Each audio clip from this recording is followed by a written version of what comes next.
Il y a la plasticienne Orlan. Depuis les années 60, Orlan nous invite à réfléchir sur le poids que peut faire peser la société sur les femmes et notamment sur leur corps. Moi, je suis allé la rencontrer il y a quelques jours dans son atelier à Paris.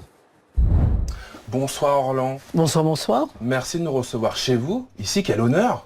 Bienvenue.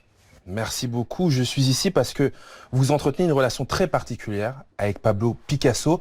Comment est-ce qu'on pourrait qualifier cette relation? Est-ce que si je vous dis attraction-répulsion, ça conviendrait?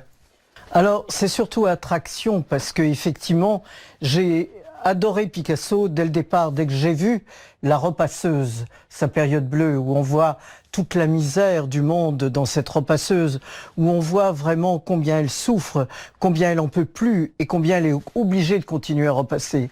Et là, il s'est complètement identifié au sujet qu'il a peint. Et vraiment, Pablo Picasso est vraiment époustouflant. Et c'est une très grande leçon de liberté et aussi il s'est toujours renouvelé.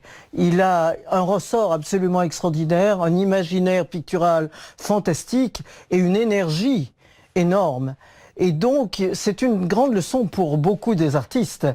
Mais effectivement, la répulsion est que je n'aurais vraiment pas aimé être une de ses maîtresses, être une de ses inspiratrices, une de ses muses, ou en tout cas je me serais tiré très vite. Ce que vous dites, c'est que Picasso a pu faire de la femme un objet, il a pu la réifier. Vous prenez notamment, pour exemple, l'un de ses tableaux où il mettait en scène la photographe et peintre Dora Maar. On la voit en train de pleurer. Qu'est-ce que vous n'aimez pas dans cette œuvre? Mais il l'a pratiquement toujours peint en train de pleurer, donc je ne pense pas qu'il y avait des oignons. Je crois que vraiment il la faisait pleurer et qu'il aimait ça. Alors moi, ce que j'ai fait, c'est à partir du portrait que Picasso a fait de Dora Maar en train de pleurer, moi j'ai fait donc une hybridation en rajoutant d'une manière très très violente, très abrupte, mes yeux exorbités, mon oreille de travers, mon nez aussi de travers et aussi mes bosses bien sûr, puisqu'elle c'est mon émancipation, mes bosses, ça fait partie de mon œuvre et de mon art et de ma différence, de ma singularité.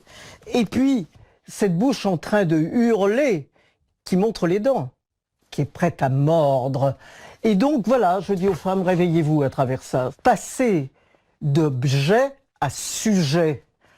En ce sens, vous avez réalisé 2 séries d'œuvres, des photomontages baptisés Orlan s'hybride au portrait des femmes de Picasso et Les femmes qui pleurent sont en colère, qui ont même d'ailleurs été exposées au musée Picasso et qui sont très demandées à l'occasion de cet anniversaire en Europe et partout Oui, dans le monde. beaucoup, beaucoup. Picasso, génie, est-ce qu'on peut se permettre aujourd'hui de le désacraliser? C'est en tout cas mettre un bémol, c'est en tout cas montrer, se servir de cet exemple terrible de machisme, de patriarcat, pour que les femmes et les hommes en prennent conscience et qu'effectivement, si possible, il se passe autre chose dans notre société. Merci beaucoup Orlan.